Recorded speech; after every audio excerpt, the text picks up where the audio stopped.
Good morning students. Today we are going to learn future perfect continuous tense. Students आज हम पढ़ने वाले हैं फ्यूचर परफेक्ट कंटीन्यूअस टेंस। ऐसे कार्य जिनकी भविष्य में कुछ समय चालू रहकर पूर्ण होने की संभावना हो उनको हम फ्यूचर परफेक्ट कंटीन्यूअस टेंस की श्रेणी में लिखते हैं। जैसे रमेश कल तक 25 दिन से रामायण पढ़ रहा होगा, यानी उसका पढ़ने का कार्य वो पीछे से चल के आया है, लेकिन अभी भविष्य में किसी फिक्स पॉइंट पे जाके वो कार्य पूर्ण होने की संभावना है। शबनम अगले सप्ताह तक 2 महीने से कुरान पढ़ रही होगी। तो यहां शबनम का कुरान पढ़ने का जो सिलसिला है वो करीब 1.5 महीने से ज्यादा चल रहा है और लगभग अगले सप्ताह तक उसको 2 महीने पूर्ण होने की संभावना है। सलमा और पायल अगले महीने तक 7 वर्ष से शतरंज खेल रही होंगी। इसका मतलब ये हुआ कि उनको अब तक 6 वर्ष 11 महीने तो बीत चुके हैं और अगले महीने पूरे 7 वर्ष होने की पूर्ण संभावना है। सलमा और पायल अगले महीने तक 7 वर्ष से शतरंज खेल रही होंगी।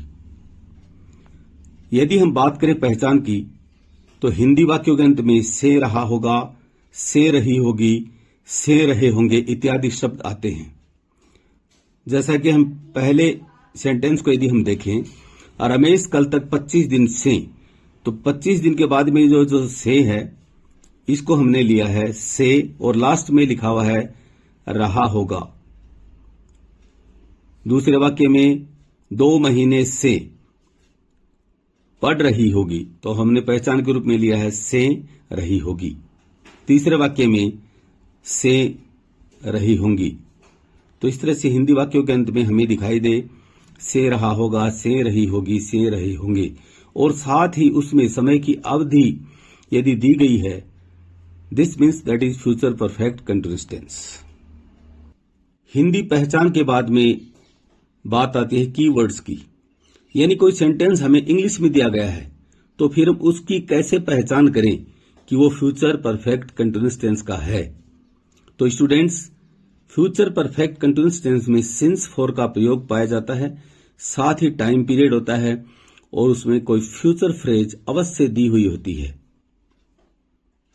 फ्यूचर फ्रेज जैसा कि मैंने पहले 3 वाक्य दिए थे, तो पहले वाक्य में फ्यूचर फ्रेज है कल तक, दूसरे वाक्य में अगले सप्ताह तक और तीसरे वाक्य में अगले महीने तक। ये तीनों ही फ्यूचर फ्रेज की श्रेणी में आते हैं।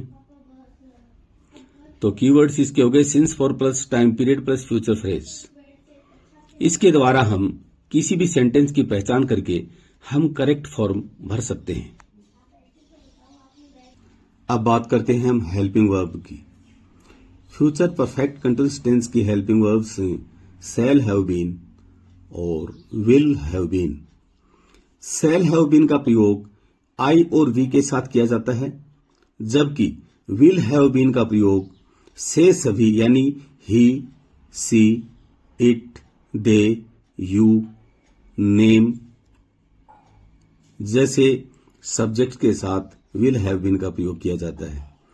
लेकिन यहां मैं आपको स्टूडेंट्स यह भी बताना चाहूंगा कि जब मॉडल्स का प्रयोग किया जाता है तो ये ही हेल्पिंग वर्ब्स इंटरचेंज हो जाती हैं, यानी आई और वी के साथ विल हैव बीन लगता है और से सभी के साथ शैल हैव बीन का प्रयोग होता है। तो ये हम गहराई से तब पढ़ेंगे जब हम मॉडल्स पढ़ेंगे। अब हम बात करते हैं सेंटेंस स्ट्रक्चर्स की, यानी कोई वाक्य हमें हिंदी में दिया गया है और हम उसको इंग्लिश में ट्रांसलेशन करना चाहते हैं, तो हम कौन सी स्ट्रक्चर का पालन करें ताकि हमारा सेंटेंस है वो सही हो। तो यहां मैंने 4 स्ट्रक्चर्स दी हैं। पहली जो स्ट्रक्चर है वो सिंपल सेंटेंस की है, दूसरी स्ट्रक्चर नेगेटिव सेंटेंस की है, तीसरी स्ट्रक्चर इंट्रोगेटिव सेंटेंस की है और चौथी स्ट्रक्चर WH वर्ड के साथ इंट्रोगेटिव सेंटेंस की है। तो जैसा कि आप देख पा रहे हैं, सिंपल सेंटेंस यदि हो तो हम subject plus have been plus main verb plus ING plus object plus since या फॉर, सिंस बटे फॉर का मतलब है सिंस या for, plus time period plus future phrase, इस स्ट्रक्चर का पालन करते हुए हम सिंपल सेंटेंस को हिंदी से अंग्रेजी में ट्रांसलेट कर सकते हैं। यदि वाक्य नेगेटिव हो तो हम स्ट्रक्चर नंबर 2 का पालन करते हैं।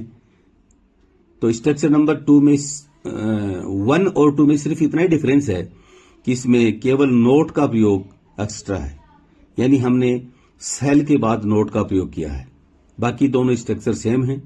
तो स्ट्रक्चर होगी subject plus shall plus not have been plus main verb plus ING plus object plus since या for plus time period plus future phrase. यदि वाक्य इंट्रोगेटिव है तो हम सब्जेक्ट से पहले सेल या विल का प्रयोग करेंगे। हैव बीन को हम सब्जेक्ट के बाद ही लिखेंगे। तो अपनी स्ट्रक्चर होगी सेल या will plus subject plus have been plus main verb plus ING plus object plus since या for plus time period plus future phrase. और यदि किसी हिंदी सेंटेंस में WH वर्ड यानी कब, कहां, क्यों, कैसे, कौन, किसका, क्या, इस तरह के WH वर्ड्स का प्रयोग हो तो हम इन WH वर्ड्स को सेल या विल से पहले लिख देंगे।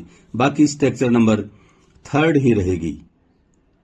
तो मैं आपको बोल के बताता हूं।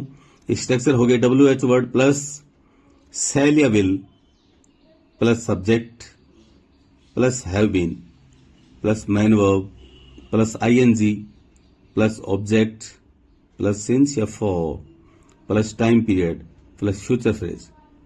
तो स्टूडेंट्स, हम इन 4 स्ट्रक्चर्स का प्रयोग करते हुए किसी भी हिंदी वाक्य को अंग्रेजी में रूपांतरित कर सकते हैं, ट्रांसलेट कर सकते हैं। अब हम लेते हैं एक एग्जाम्पल ताकि आपके दिमाग में बिल्कुल क्लियर कट आइडिया आ जाए। तो मैंने एक वाक्य लिया है, पायल अगले सप्ताह तक 3 महीने से कंप्यूटर सीख रही होगी। तो जैसा कि आप देख पा रहे हैं ये सिंपल सेंटेंस है। तो इसमें हम स्ट्रक्चर नंबर 1 का इस्तेमाल करेंगे। तो अपना सेंटेंस होगा, Payal will have been learning computer for 3 months by next week. पायल will have been learning computer for 3 months by next week.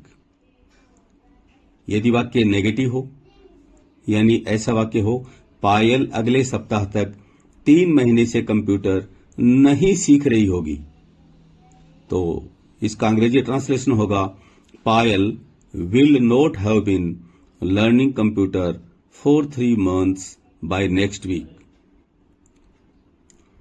यदि इसी वाक्य को मैं इंट्रोगेटिव बोलूं, यानी क्या पायल अगले सप्ताह तक 3 महीने से कंप्यूटर सीख रही होगी, तो क्या शब्द मैंने लगा के इसी वाक्य को इंट्रोगेटिव में बदल दिया है। तो इसका ट्रांसलेशन होगा, will Payal have been learning computer for 3 months by next week. और लास्ट में हम लगा देंगे क्वेश्चन मार्क, क्योंकि जब भी कोई इंटरोगेटिव वाक्य होता है, प्रश्नवाचक वाक्य होता है, तो उसके लास्ट में हमें प्रश्नवाचक चिन्ह इंट्रोगेटिव मार्क लगाना जरूरी होता है। अब आपकी एग्जाम में एक क्वेश्चन आता है, fill in the blanks with the correct form of the verb given in the bracket. तो जैसे ही आप कोई सेंटेंस देखते हैं, सबसे पहले आपका काम है उस सेंटेंस की पहचान करना कि अमुक सेंटेंस किस सेंटेंस का है। जैसा कि एग्जाम्पल दिया गया है, Naveen blank play hockey for 2 weeks by next day. तो इस वाक्य को पढ़ने से हमें पता चल रहा है कि इसमें 4 + 2 weeks यानी 4 का प्रयोग भी है और टाइम पीरियड भी है। फिर आगे बाई का प्रयोग करते हुए इसमें नेक्स्ट डे यानी फ्यूचर फ्रेज भी है।